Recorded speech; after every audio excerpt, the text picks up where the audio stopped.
Hello everyone and welcome back to the Mo Finance and News channel. It is an honor to be here, especially after this crazy week of the bloodbath that's happening in the market.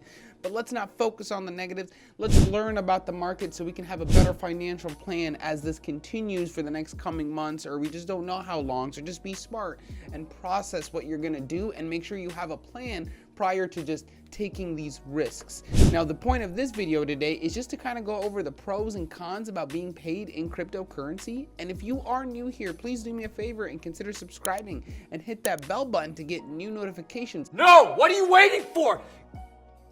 Do it! Without further ado, let's dive in.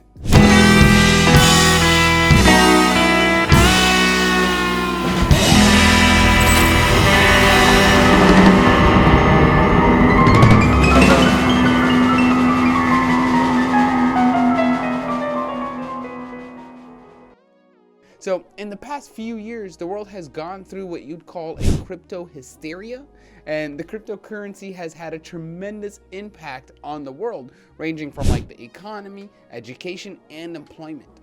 Even so, the average person will still keep on wondering what the heck is crypto. And recently I was looking up those stats. I know we did it in a previous video, but it still says only about 110 million people worldwide hold or use cryptocurrency. You guys, there's 7 billion people. Imagine when we get to 500 million. Does that mean it's gonna 5x? I don't know, but mathematically that should be the case. Now, on the other hand, there's those people who've landed freelance jobs with cryptocurrency, as some people that I know worldwide actually get paid in cryptocurrency, and some clients have suggested it as their only mode of payment.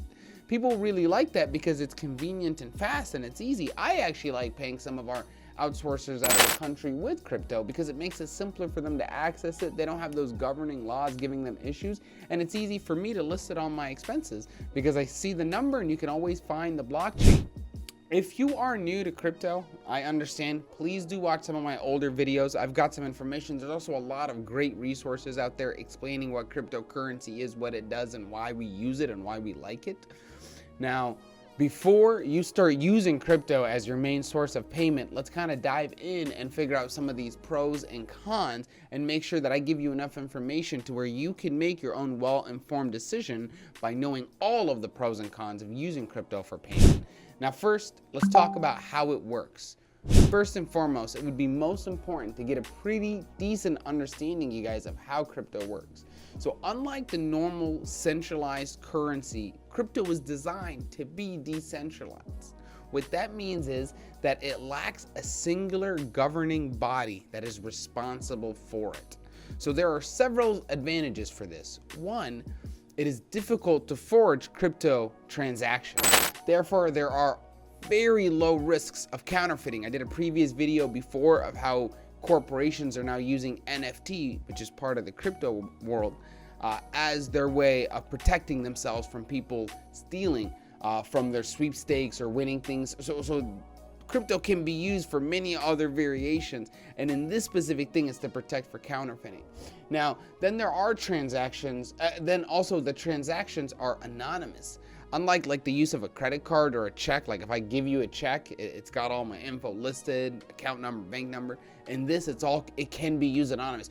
Anybody can go make a wallet, deposit money in there, and send it out. Anybody can have a mining account, create a new wallet for that mining account, deposit that money in, and send it anywhere. So it is 100% easy to be anonymous, unlike credit cards or the current centralized system.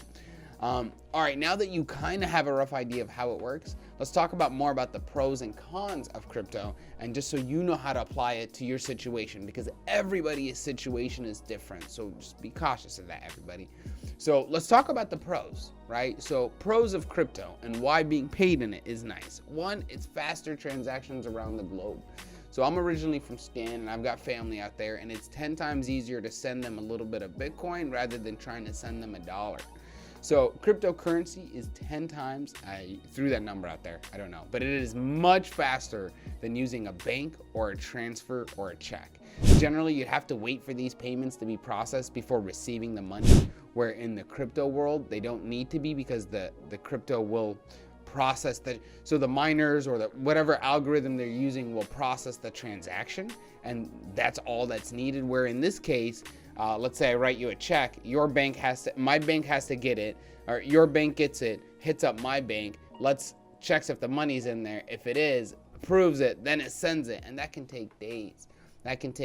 Where there is no crypto, that should take days. And of course, there are like other situations where instant money transfer solutions that are available, but they don't work internationally, right? And this is actually where crypto comes in and is really, really handy. And it does offer instant transfer of funds. You do have to wait for the network to transact. Like if I send money out there, it takes 40 to 50 minutes, and that's okay compared to how we're doing it now, where I have to either send it with somebody, worry about Wise or one of these third-party transaction holders, and then they take a huge fee and a cut, where crypto is not very expensive for that. So let's get into that. Crypto has lower transaction fees. It is sometimes really, really discouraging for me to be paid using things like PayPal or like as the processor or like Vimeo or anything like that, because they take a huge chunk of the money. Like, let me break it down. If you receive your payment via PayPal, they deduct 3.49% and a 49-cent transaction fee. Therefore, using it would be really uneconomical, especially for small sums of money or for really large sums of money, right? In crypto, the transaction fees are paid off by the sender though.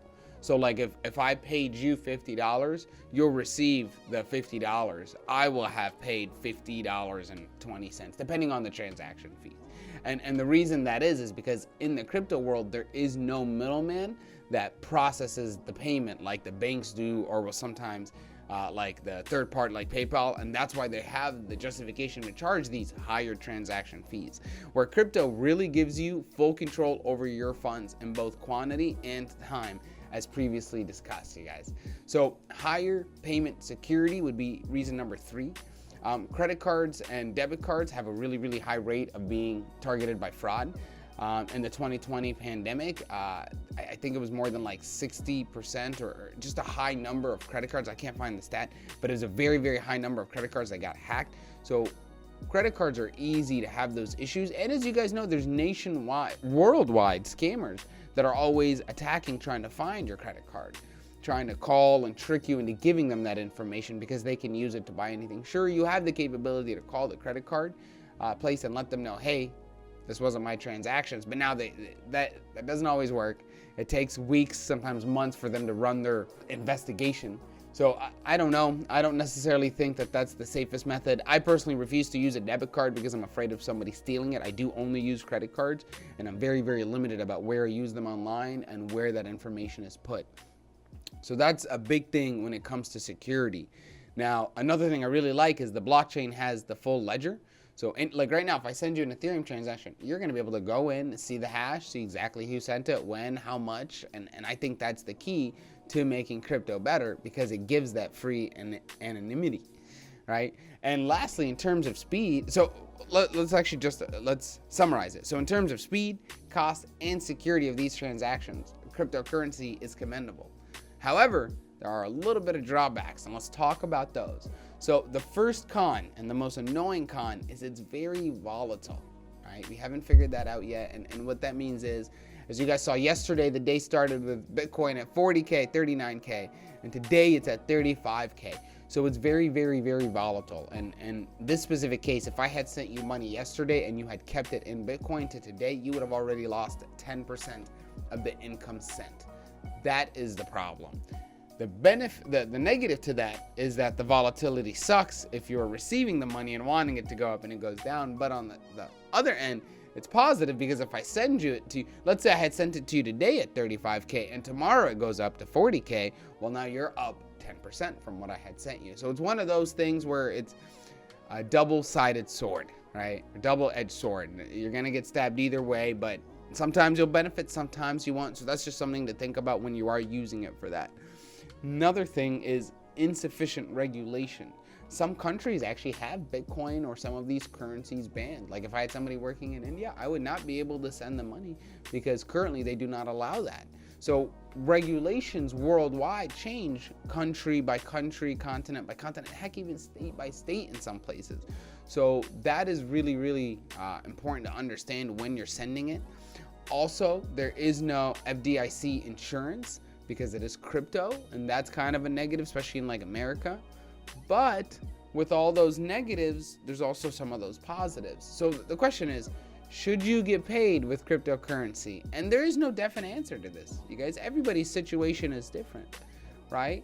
Knowing what you're getting yourself into and understanding the risks of how using crypto can help your finances before moving ahead could help.